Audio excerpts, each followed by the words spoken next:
Ah, you're awake. Oh, my dark master. I am so excited to be able to speak to you this way. Ah, yes, please, forgive me for tying you to the bed. I know you haven't awakened yet, so I had to make sure you wouldn't try to escape before I could perform the ritual. But please understand that I only did it because I know that you'd command me to do it anyway, if you had all your memories. Well, if you had your memories, you wouldn't have to command me to. Well, you get what I mean. Ah, of course. How silly of me. Forgive me, Dark One. I'm sure you must be very confused. Please, allow me to explain why I brought you here. You see, I am your most loyal devotee.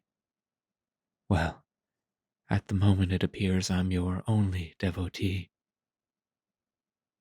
It all started several years ago. At that point in my life, things were, well, less than ideal. I was having no luck with my love life.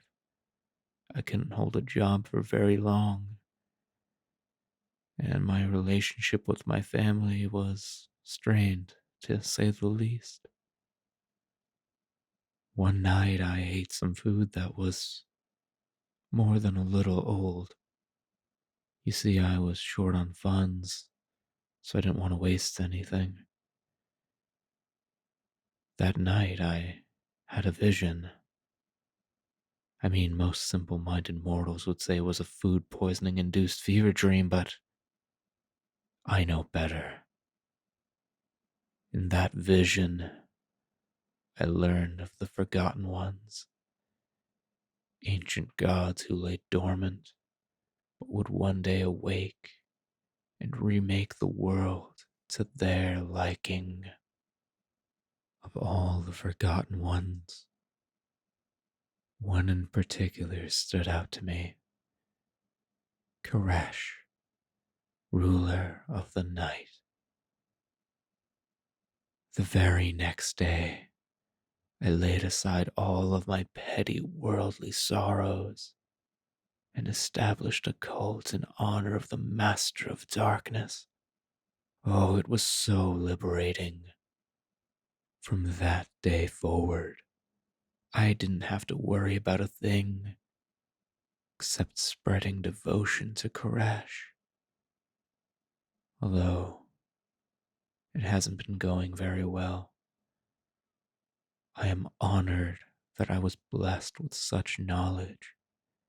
But being the only one to see that vision means that everyone I talk to about it doesn't believe me. They all say things like, there are better ways of disappointing your parents, or, hey, you should write a book about that. Anyway, one day I was passing out pamphlets when I saw something just as amazing as that vision. It was you. You were just standing there, waiting to meet someone, but I just couldn't take my eyes off of you. You looked perfect, like you didn't belong in this world.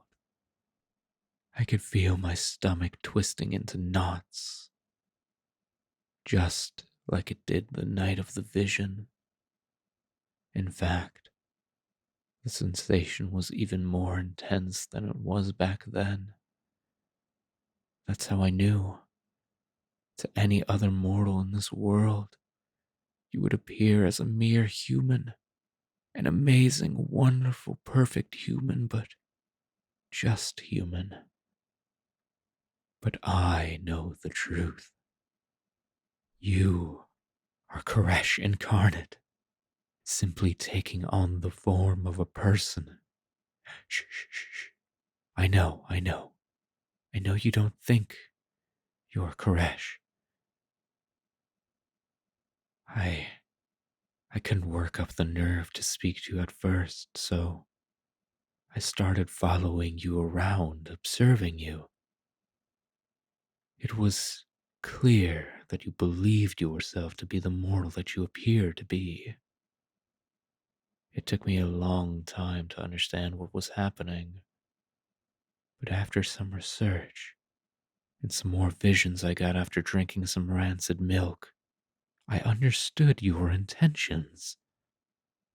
You had to take this form to slip past Gyatra, your older sister, and Oreg, your younger brother. They forced you into an agreement to descend upon this world and split it evenly.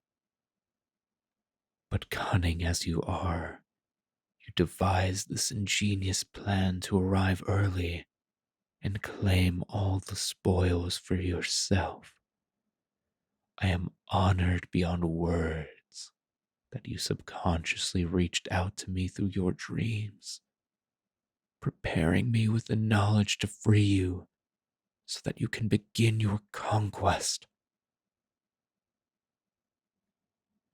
After that, it was a simple matter of drugging your lunch that you always eat in the park. I brought you back here, and well, I guess you know the rest.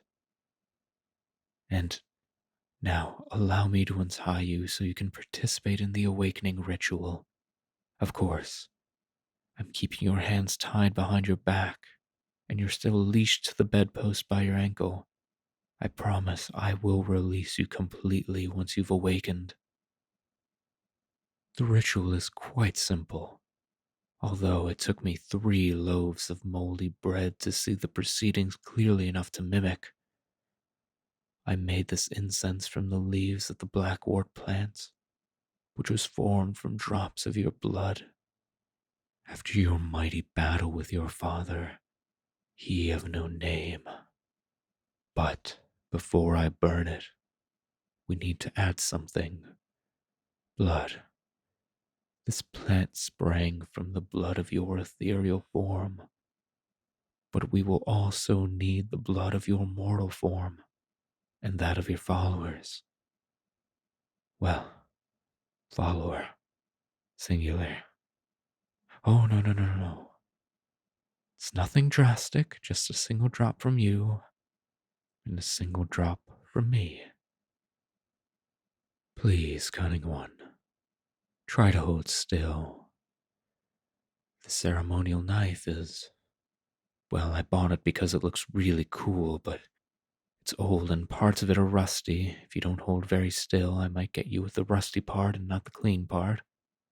I don't wish to cause you any undue pain, my master. There. Perfect. Now, to light the incense and recite the incantation, breathe in deep and remember your true nature. O Koresh, ruler of night, keeper of darkness, the one who lives unseen. Since before time you have skulked and lied and manipulated from within the true shadow. The time is at hand for you to hide no more, but to bring about the age of midnight. Darkness shall fall, and you will walk brazenly and openly among mortal kind. Your rule shall be wise and great and terrible, and all shall live under your shadow, as you once lived under ours. Awake, mighty Koresh! Well,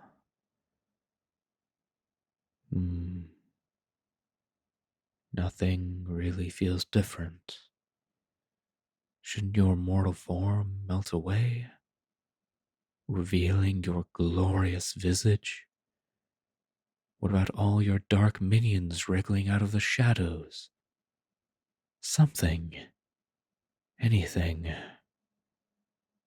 I don't understand. It should have worked, I'm sure of it.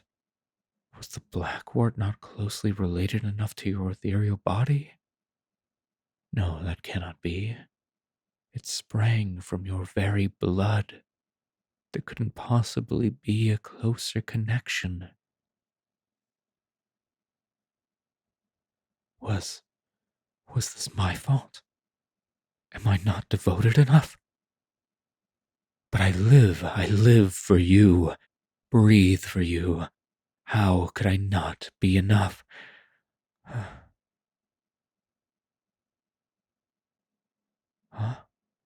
You think that maybe you're not really Koresh?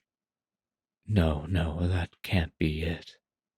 I mean, the way I feel when I look at you. What else could cause such feelings? I mean, when I'm near you, my thoughts get all jumbled. My heart feels like it's gonna leap out of my mouth. Surely it's because of your godly aura. A, a crush? No, no, that's not it at all. This is way beyond just infatuation. I mean, it's even more than love. Or I assume so. I've never really. Anyway, the way I feel about you is special. Nobody could feel this way towards a mere human. I'm sure of it. Nobody else in the world. Wait, nobody else. That's it. That's what's wrong. I've reached the mortal limit of worship and devotion, but your perfect divine form couldn't possibly be awakened by one mere mortal, no matter how zealous. You're going to need more followers. Hmm. This is gonna be tricky. I've been trying to spread word of your glory, but I haven't gotten any bites yet. It's due to my own lowly nature, I'm afraid. I've never been very charismatic. But I'll just have to try harder. I've been giving people pamphlets and things, but maybe I should get more aggressive. Ah, I know. I know, I'll go door to door. I bet loads of people would just love to join if I go to them where they live. I mean, who wouldn't want to take time out of their day to listen to a carefully prepared speech from a stranger out of the blue? Okay, okay, I'm gonna have to work this all out. In the meantime, please, get back in bed so I can tie you back down. Oh, please don't give me that look, devious one. I should be the one groveling at your feet, not the other way around. And besides, surely you must understand the importance of all this, even without your memories. I was only able to capture you by taking advantage of your currently limited senses. Now that you're aware of me, I couldn't possibly hope to outwit the great trickster. I would never be able to get you back here again. All right, I'll just have to put you back myself. I know I look small, but I'm actually quite strong. Come here. Stop struggling.